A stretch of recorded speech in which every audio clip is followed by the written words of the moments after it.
तो आज मैं लेकर आ गई हूँ BCom second year third semester के कॉस्ट अकाउंटिंग का मॉडल पेपर, जो परीक्षा अभी हाल में हुई है 12 तारीख को, 12 दिसंबर को ये परीक्षा हुई है।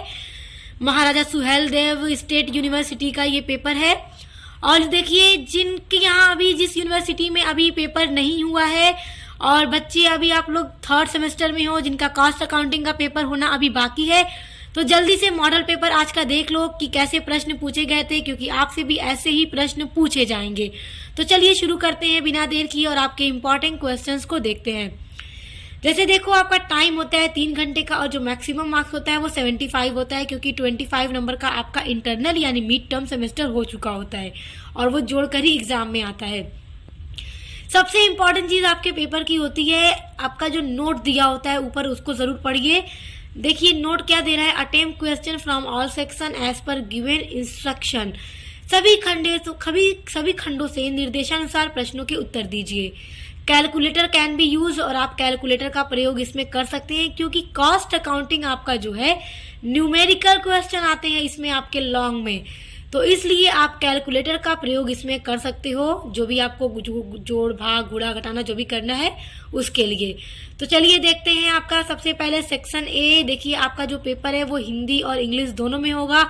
जो भी स्टूडेंट्स हिंदी में करते हैं वो हिंदी में करेंगे, उत्तर देंगे, और जो इंग्लिश में पढ़ते हैं वो इंग्लिश में लिखेंगे। मिक्स करके मत लिखिएगा, आधा हिंदी आधा इंग्लिश, जो इंग्लिश में सिर्फ इंग्लिश में, हिंदी वाले सिर्फ हिंदी में। अब देखिए आपके सेक्शन ए में 10 प्रश्न दिए जाते हैं, वेरी शॉर्ट, यानी कि जिसका उत्तर आपको देना होगा 50 शब्दों में।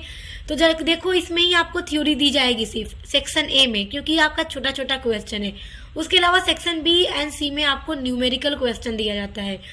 तो देखिए आपका पहला प्रश्न है, what is meant by cost accounting and cost accounts, यानी कि cost accounting and cost accounts दोनों का अलग अलग मतलब समझाइए कि ये क्या होता है। तो इसलिए दोनों को तैयार कर लीजिएगा, महत्वपूर्ण प्रश्न है और आपके पेपर में भी ये पहला प्रश्न ही होगा।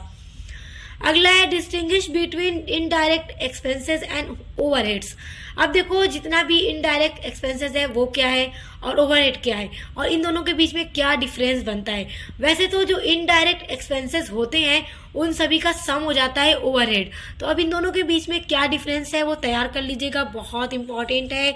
नेक्स्ट है, व्हाट इज बीन कार्ड। देखो बीन कार्ड एक तरह का लिखित दस्तावेज यानी कि एक डॉक्यूमेंट होता है, तो इसको भी तैयार कर लीजिएगा।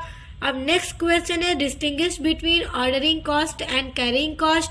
तो ordering cost and carrying cost के बीच में डिफरेंस पढ़ लीजिएगा। जितनी भी तरह की कॉस्ट है आपके सिलेबस में, सभी कॉस्ट को और कॉस्ट के बीच में बनने वाले डिफरेंसेस को जरूर पढ़िएगा, क्योंकि एग्जाम में जरूर पूछता है। अगला है, what is mean by idle time, what are its causes. अब देखो कार्यहीन समय क्या है और इसके उत्पन्न होने के क्या कारण है, अति लघु में ये पूछता है, बहुत इंपॉर्टेंट है। अब देखिए क्वेश्चन नंबर 6 है आपका, discuss merits and demerits of time rate wage payment method. अब देखो समयानुसार मजदूरी भुगतान पद्धति की क्या लाभ हानियां हैं, क्योंकि मेरिट एंड डिमेरिट यानी कि लाभ हानियां क्या है उसको बताइए। नेक्स्ट है, distinguish between overheads and on cost. आप देख सकते हैं कि पेपर में ज्यादातर डिफरेंस ही पूछा गया है, हर तरह की जो भी लागत है, जो भी व्यय है, उन सभी के बीच में अंतर पूछा जा रहा है और अंतर जरूर पढ़िएगा। अगला क्वेश्चन है, explain the utility of machine hour rate system. देखो मशीन आवर रेट क्या है और मशीन आवर रेट की यूटिलिटी बहुत इंपॉर्टेंट है, तो पूछती है, तो इसको याद कर लीजिएगा। अगला है, what are by products, how are they valued in cost accounting. What are by products, देखो बाई प्रोडक्ट्स क्या होता है, ये होता है उपोत्पाद, यानी कि किसी भी प्रोडक्शन, जब भी किसी माल का प्रोडक्शन किया जाता है तो किसी को माल को बनाने के बाद जो भी उसमें से फालतू के खराब कचरे निकल जाते हैं वो हो जाता है एकदम फालतू। अगर कोई भी व्यवसाय उसका फिर यूज करके कोई नया प्रोडक्ट बना दे तो वो जो नया प्रोडक्ट बनता है वही बाई प्रोडक्ट कहलाता है, तो इसको भी तैयार कर लीजिएगा। अगला देखिए 10 नंबर प्रश्न है, explain reason for difference between cost profit and financial profit. अब देखो जो कॉस्ट अकाउंट में जो भी अकाउंट्स बनाए जाते हैं तो उसकी प्रॉफिट में और फाइनेंशियल अकाउंटिंग के प्रॉफिट में किस तरह से डिफरेंस आ जाता है, दोनों के बीच डिफरेंस आने की क्या वजह है उनको याद कर लेना, बहुत इंपॉर्टेंट है। और देखो एक प्रश्न ये भी आ जाता है कि दोनों के बीच में ये जो डिफरेंस आ रहा है, तो अब उन डिफरेंस का समाधान कैसे किया जाए।